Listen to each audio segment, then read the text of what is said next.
The art of being married to a man is the art of encouraging his giving. Now that's a really difficult art. And I'll tell you one thing that makes it super complicated, and that is, you know as well as I do, that you can't receive everything.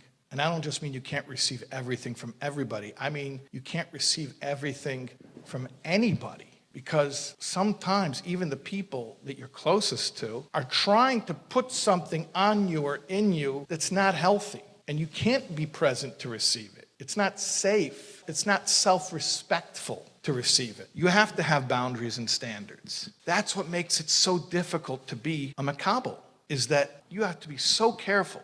If he's sharing with you or expanding into you in a way that's invasive or disrespectful, you can't be present to receive that. That's not going to help the relationship. Sometimes women appease men in those ways because they feel like it'll just be more peaceful if they give in, and okay, fine. But that doesn't actually lead to greater bonding. So you can't accept everything. I mean, let's give a really easy example that's cut and dried, and it's a no-brainer. If what he's trying to give you is abusive, then no, you can't be present there to receive it. Okay, that's an obvious example. Most things are not as obvious as something that's outright abusive. But there are things on a subtle level are disrespectful. And if you're there to receive it, it doesn't lead to greater bonding. Sometimes it diffuses the tension for the moment, but it doesn't lead to more trust, more connectedness. So you can't receive everything. You have to have a filter. And yet, at the same time, if you make the mistake of putting up a wall and saying, I'm not here to receive any more at all because it's unsafe, well, what's going to happen? And a lot of times women put up a protective wall. By the way, many times women put up a protective wall, and it's not so much a response to their marriage, but to earlier experiences. I think we have to be transparent about the fact that a third of women, even in a religious community, have experienced some type of sexual assault or violation.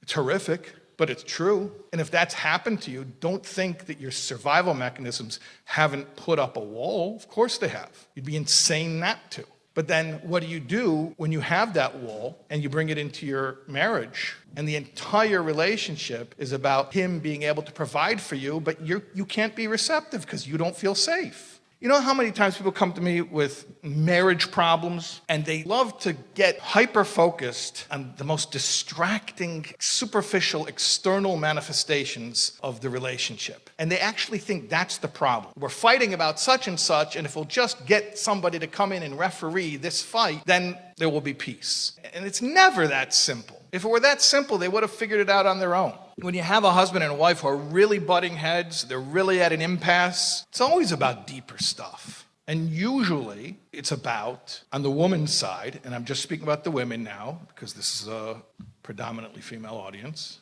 usually it's some inability to receive. And the inability to receive makes perfect sense, by the way. I'm not bashing it at all. Because if you had trauma for sure, then what do you want? You're just trying to survive. So that's going to make it difficult to receive. If in your relationship presently with your spouse, he ever overstepped a boundary, even mistakenly, because he was just a dumb bachar, didn't know how to treat a woman because they don't teach them that. He didn't know what he was doing was invasive and disrespectful. He didn't know he was objectifying you, using you, insulting you. He didn't know. He's a good man. He didn't know. But what do you want? You felt disrespected, you felt invaded, you felt encroached upon, and your God-given survival mechanisms put up a wall to protect you. Okay, I can't blame a woman for protecting herself. It makes perfect sense. The question is, what do we do now?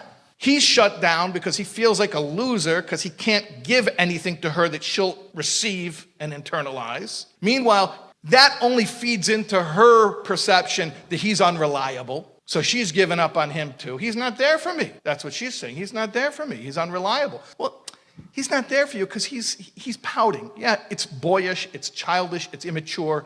I'm not taking the men's side. I'm also not taking the women's side. To me, the whole thing's heartbreaking. Everyone is just doing their best and reacting to the trauma that they went through. And I can't blame either side.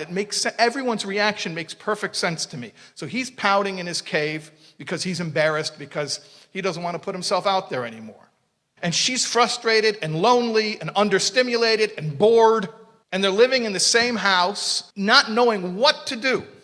Not everyone's going to experience this to the same degree. But to some degree, this is what happens in the universe, is that masculinity stops showing up for femininity. And then once that happens, nothing can proceed. We're at a complete standstill. Hi, this is Shea Staub. You were just watching a clip that described the problem that a lot of marriages have. We didn't really get into the solution. That was only a clip from a much longer talk. If you're interested in some guidance about how to address problems like these, please take a look at this video here. Thank you.